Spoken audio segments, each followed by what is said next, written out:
আমরা নিজেদের জন্য যে প্ল্যানটা ঠিক করে রাখি, যেটাতে ভাবি আমরা এটাতেই একদম স্টিক থাকবো বা এটা করি আমরা আমাদের হ্যাপিনেসটাকে গেইন করব, বাট ভগবানের চোখে আমাদের জন্যে সেই প্ল্যানটা হয়তো কারেক্ট হয় না। তার জন্যে সে আমাদের জন্যে অন্য প্ল্যান করে রাখে, যেটা আবার আমাদের পছন্দ হয় না।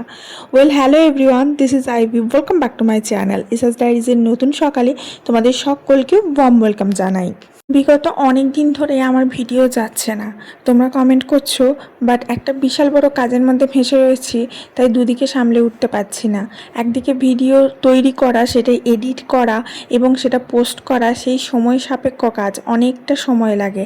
আর এদিকে আমার রয়েছে ছোট বাচ্চা, ঘরের সংসারের কাজ, আর তার সাথে যদি কোনো প্রফেশনাল কাজে কোনো প্রজেক্টে হাত দিই, তাহলে দুদিকে আমি তাল সামলাতে পারি না। তার জন্য একটাকে আমাকে কোয়েট করতে হয়। তার জন্য বিগত কয়েকদিন ধরে আমার ভিডিও যায়নি।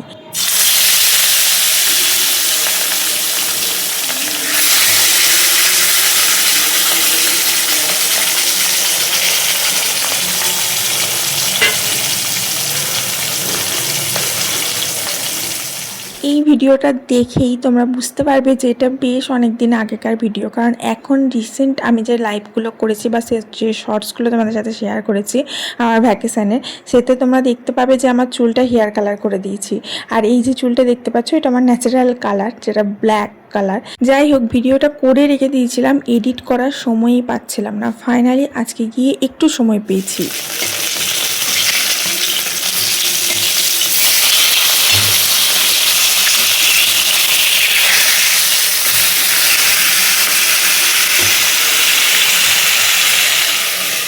মেয়ের এক্সাম চলছিল, তারপরে হাতে একটা প্রজেক্ট আসে। সেই প্রজেক্টে কাজ করতে করতে হঠাৎ আমাদের ডিসিশান হয় যে আমরা ভ্যাকেশানে দুদিন ঘুরে আসি, কারণ মেয়ের এক্সাম শেষ হয়ে গেছে, মেয়ের স্কুল শুরু হওয়ার আগে দুদিন রিল্যাক্সের দরকার, এবং তার জন্য চলে যাই আমরা দুদিন ভ্যাকেশান কাটাতে। এবং ভ্যাকেশান কাটাতে আমরা এখন আমাদের নিজেদের গাড়ি নিয়ে যাওয়াটাই বেশি প্রেফার করছি।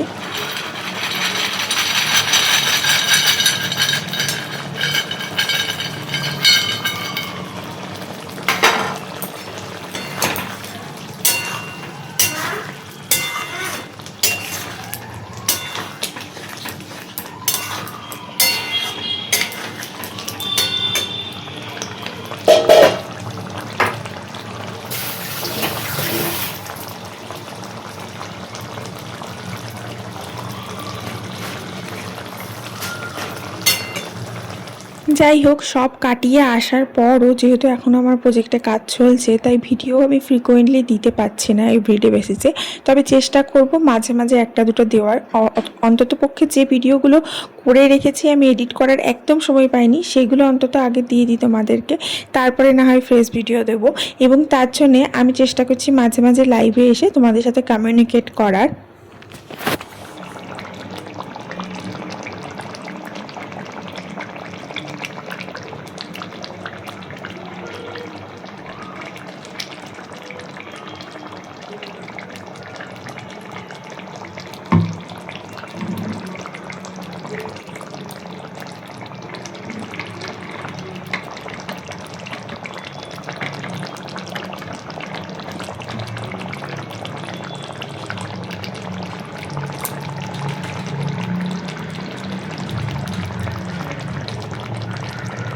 অ্যাকচুয়ালি মানুষের যখন চাপ পড়ে না, তখন সব দিক থেকে পড়ে। আমি বলছিলাম না, তুমি তোমার জন্য প্ল্যান অন্য কিছু স্টে করে রাখবে বা স্টিক করে রাখবে যে এটা করবো, বাট ভগবান তোমার জন্য অন্য কিছু প্ল্যান করে রাখবে। এদিকে আবার ঘরেও লেগে গেছে বিশাল বড় একটা অনুষ্ঠান, সেই অনুষ্ঠানের জন্য বিশাল বড় তোড়জোড় করতে হচ্ছে। তো সব দিকে মিলিয়ে প্রচুর একটা চাপের মধ্যে রয়েছি। যাই হোক, আজকে না কয়েকটা বাঙালিয়ানা পদ রান্না করলাম, একদম সিম্পল কিন্তু হারিয়ে যাওয়া পদ, যেমন বড়ি আলু পোস্ত, যেটা আজকালকার দিনে কেউ খাই না বা খেতে খুব একটা দেখাই যায় না। বড়ি দিয়ে টমেটো আলু পোস্ত ভীষণ টেস্টি হয়, সেটা আজকে করেছি, খেতে ভীষণ ভালো লাগে। তার সাথে হাজব্যান্ড মশাই না বাজার থেকে বড় কাতলা মাছ নিয়ে এসেছিলো, পেটিটা দেখলেই বুঝতে পারবে, যেটা ভাজলাম একটু আগে। তো সেটা দিয়ে একটু মাছ ঝাল করেছিলাম, যেটা খেতে ভীষণ টেস্টি হয়েছিল। যাই হোক, হাজারটা কাজের ফাঁকেও নিজেকে একটু সময় দেওয়ার চেষ্টা করি। 24 আওয়ার্সের মধ্যে যদি আধা ঘন্টা নিজেকে সময় না দিতে পারলাম বা নিজের খুশি মতো কিছু একটা না করতে পারলাম, তাহলে জীবনটাই বৃথা। শুধু কাজ নিয়ে থাকলেই তো হবে না। তো আমি সারাদিনের মধ্যে যেটুকু নিজেকে সময় দেওয়ার জন্য করে থাকি সেটা তোমাদের সাথে শেয়ার করবো। তাকে আগে আমি লাঞ্চটা দেখিয়ে দিই তোমাদেরকে। এই দেখো, ফাইনালি লাঞ্চ কমপ্লিট। বড়ি আলু মাখা মাখা পোস্ত টমেটো দিয়ে, আর এদিকে রয়েছে ব্রকোলি পনির আলু দিয়ে একটা শটে করা। এটা একটু খুব হেলদি টাইপের একটু শর্টে করা, ঠিক আছে, প্রচণ্ড চিকেন মটন খাওয়া হয় তো। আর এদিকে মাছ ঝাল করেছি একদম গাঢ় গাঢ় মাখা মাখা। এর সাথে একটু ডাল হলে ভালো হতো, বাট ডালটা আমাদের ঘরে খুব একটা চলে না, মানে খুব একটা খেতে সবাই পছন্দ করে না, তাই ডালটা আর করিনি। তো এই দিয়েই আজকে লাঞ্চ সারলাম। অ্যান্ড এরপরে বেশ খানিকটা সময় গেছে, কারণ সন্ধ্যের দিকে তো একদমই সময় পাই না, ওই আর কি প্রজেক্টের কাজ টাজ ওই সমস্ত নিয়েই ব্যস্ত। তার মধ্যে তো এখন আবার অনুষ্ঠান লেগেছে, তার উপরে মেয়ের স্কুলের বই কেনা নিয়ে ছোটাছুটি। একটা বই পাওয়া যাচ্ছে তো হাজারটা বই পাওয়া যাচ্ছে না, আজকে বলছে এইটা পাওয়া যাচ্ছে, কাল বলছে ওইটা পাওয়া যাচ্ছে, এইসব নিয়েই অনেক ব্যস্ত রয়েছি। তবে কি করছি, সারাদিনের শেষে রাত্রেবেলা শুতে যাওয়ার আগে ডিনার করার পর আমি চেষ্টা করি একটু সময় নিজেদের ফ্যামিলি একসাথে গ্যাদারিং করে কাটাবার। যেমন এই দেখো, আমরা তিনজনে একসাথে বসে পড়েছি মুভি দেখতে।